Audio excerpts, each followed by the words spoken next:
It is a race against the clock in the search for Nancy Guthrie, mother of Today Show host Savannah Guthrie. This case is bizarre and disturbing. Law enforcement sources telling the Los Angeles Times that blood was found inside of her Arizona home alongside signs of forced entry, prompting detectives to investigate what they now describe as a, quote, possible kidnapping or abduction.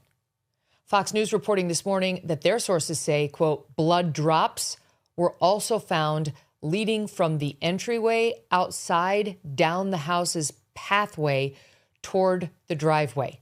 So both inside the house and a trail leading across the entryway and into the driveway. During an interview with News Nation this morning, Pima County Sheriff Chris Nanos would not confirm the reports of blood. But again, those earlier publications are citing law enforcement, and said that the DNA results that they have tested so far have come back only belonging to Nancy.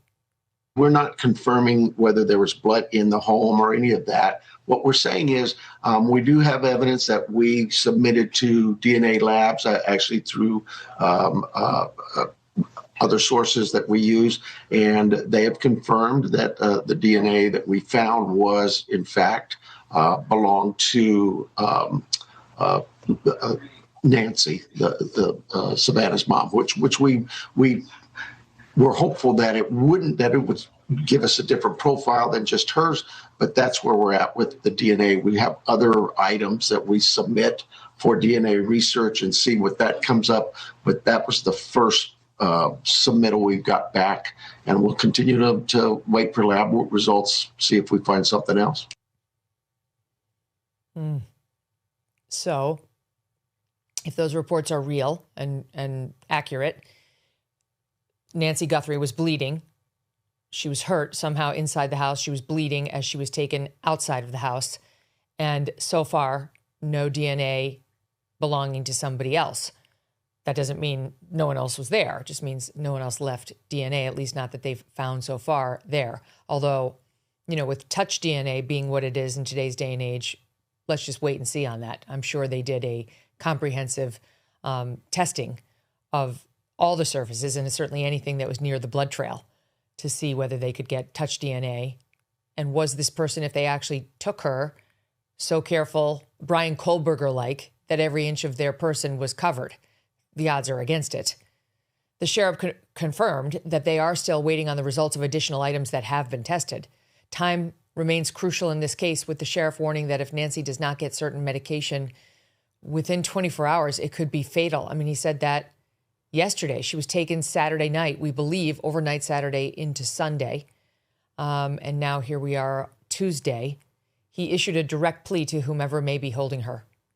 What would you say to someone who, if they're holding Nancy Guthrie right now, what's your message to them? Just call us. Let her go. Just call us. We, family would tell you, there's no questions asked here. Look, if she's alive right now, her meds are vital. I can't stress that enough. It's been better than 24 hours, and the family tells us if she doesn't have those meds, it can become fatal. Today Show host Savannah Guthrie posted on Instagram last night asking for prayers for her mother's safe return, writing, quote, "We believe in prayer. We believe in voices raised in unison, in love, in hope. We believe in goodness. We believe in humanity. Above all, we believe in him. We need you. Bring her home." We are expecting a press conference from local authorities to take place at 1:30 p.m. Eastern today. And just of note, before I bring in my panel, you heard the sheriff starting to sound a bit more dire now in the way he's talking about this. That was my impression, too. He did a lengthy interview with Ashley Banfield on her podcast yesterday, Drop Dead Serious. And he actually used the word dead. He didn't say she's dead, but he used it in a way that was kind of jarring and gave you a bit of a window, perhaps, into what his worries are, what he's thinking, maybe even what his opinion is. I don't know. Here's SOT 3. We also know we have to be careful I mean, we hope that, it's happened before. The police, the sheriff is, this person's dead and this, that, and that. And then I say, some hospital calls and says, hey, I think I've got this lady in my hospital room. So, we're never going to give up hope. That's why you guys are so critical to us. Somebody out there sees something, says, maybe they'll see her. We've gotten calls like that. Hey, I think I saw her in Flagstaff. Hey, I think I saw her here. And so we'll chase those leads down. That was pretty interesting, where he's basically saying he doesn't want to say anything about her being dead until he knows for sure. But to me, that sounded an awful lot like somebody who thinks the outcome right now is not good. It's unconfirmed. Obviously, he doesn't know, but he's seen the inside of the house in a way that none of us has, and he knows a lot more than he's saying. In fact, he's been, clearly somebody, and likely him, because he's been the spokesperson for the office, told NBC about that blood, and the LA Times and Fox News has it too, about the blood droplets, but then sort of tried to walk it back, saying, if I were asked that by NBC now, I wouldn't confirm it. Well, okay. He seems like a very nice guy, but his messaging has been a little inconsistent from place to place. It seems clear that there was blood inside the house, that it was hers, and that it led a trail right outside of the house, which is more than likely how they determined this is a crime scene, and this was not somebody who walked off of her own volition. Again, we're going to be having a presser in about an hour and a half, and we will bring you all the latest news from that as it unfolds. Joining me now in the meantime, James Fitzgerald, former FBI supervisory special agent and criminal profiler and host of the Code Red podcast, and Las Vegas Metropolitan Police Lieutenant Randy Sutton. He's also founder of The Wounded Blue. Jim, Randy, welcome to you both. What do you make of what we've heard so far? Randy, I'll start with you. Your thoughts. Sure thing. So I watched the presser yesterday. I've been following this case since it became public, and you're right in your characterization of the way the sheriff has communicated the issues of this case. They are a little disjointed, but clearly they are taking this really, really seriously. They did call in the homicide section. That was very telling in and of itself. They did say that there was blood evidence and that they were treating it like a crime scene. They had the search and rescue team out there. They were doing physical search of the area with people on foot, using their drones, using their fixed wing aircraft, their helicopters. They did mention that they were using their forward-looking infrared, which would have a heat signature should they find someone walking or someone laying down somewhere in the area, and all of that proved negative. That would be an indication that that Ms. Guthrie was taken somewhere and is now not around that area, because they did a pretty thorough search. This is very, very troubling. Remember, stranger abductions are very, very rare. So there's going to be this is a massive investigation, and there's going to be a lot at play here. The Daily Mail, just as we came to air, actually citing Fox News for this, reporting that Ms. Guthrie's pacemaker stopped syncing with her Apple Watch in the early hours of Sunday morning, around 2 a.m., going from Saturday into Sunday. What they said was, investigators told the outlet that Nancy's Apple Watch was left inside of her home. They write, which likely means the device stopped syncing. The devices, her pacemaker and the Apple Watch, stopped syncing when the pacemaker was out of range from the watch. So it doesn't mean she died. It means she, with her pacemaker, was taken too far away from the Apple Watch for it to sync any longer. And that happened around 2 a.m., which would be a very good investigative piece of information, Jim. Yeah, I've worked a few cases, even in retirement, of homicides where these Apple Watches or similar watches, if they're found on the victim, or certainly through the technology, through the cloud, whatever, they can really help determine not only movement and locations, but also time of death. I suppose it makes forensic pathologist jobs a little bit easier in that way in terms of determining that. But to go back to the sheriff, and many times in the FBI, when we were working these real-time cases, we would be, as a profiler, we would be consulting with the spokespersons for different departments. And we would not tell them what to say, of course, but we would certainly guide them and do certain language usages, and especially as a linguist, I determine even better along the years how to do this. And you don't want to be inflammatory. You don't want to be overly accusatory. You want to almost make it sound like, look, maybe someone made a mistake here, one or more people, and just, drop the person off, leave them go. Sometimes it's kids, as you would know, Megyn, or teenagers.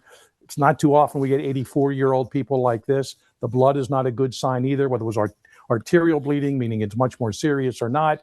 So far, we just have drops. So she's obviously in some level of danger, but hopefully the people who are, in fact, have her in custody, taking care of her, know this and are keeping her alive. And I'll add here too, Megyn, that whoever has done this are listening to us.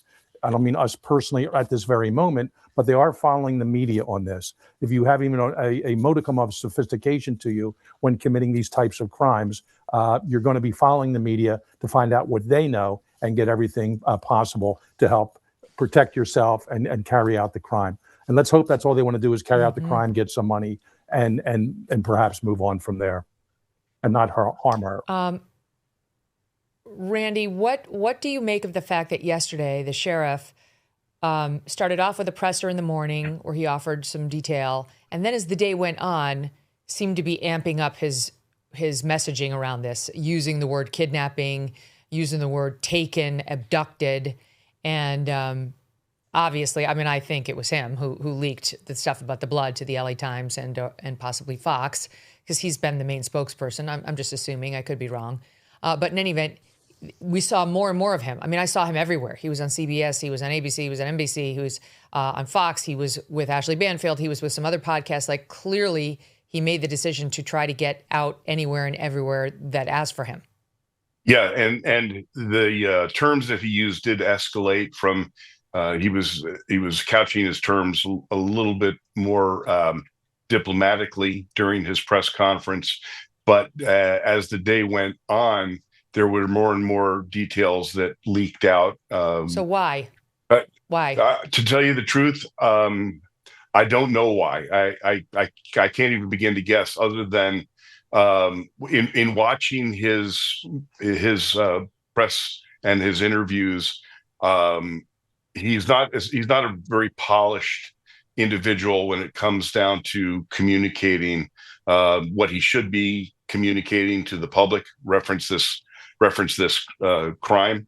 I'm hesitant to be too critical of him, but I've seen much more professional, individuals be giving out information when it comes down to a serious issue like this.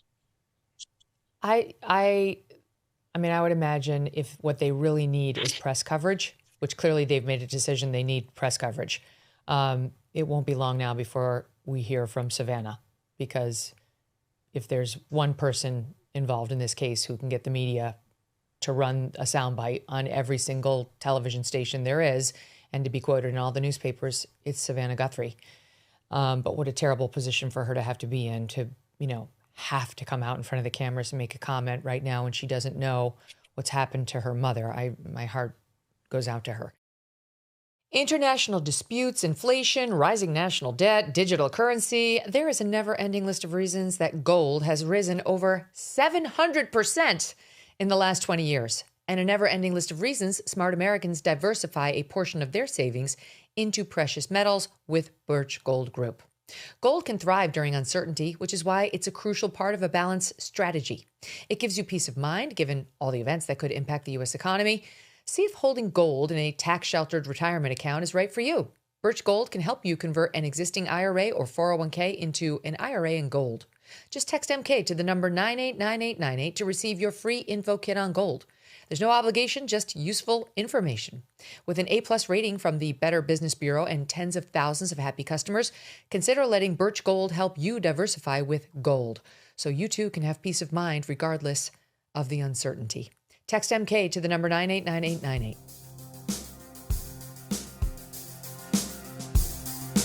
Thanks so much for watching. If you like what you just saw, hit the subscribe button for more clips and full episodes.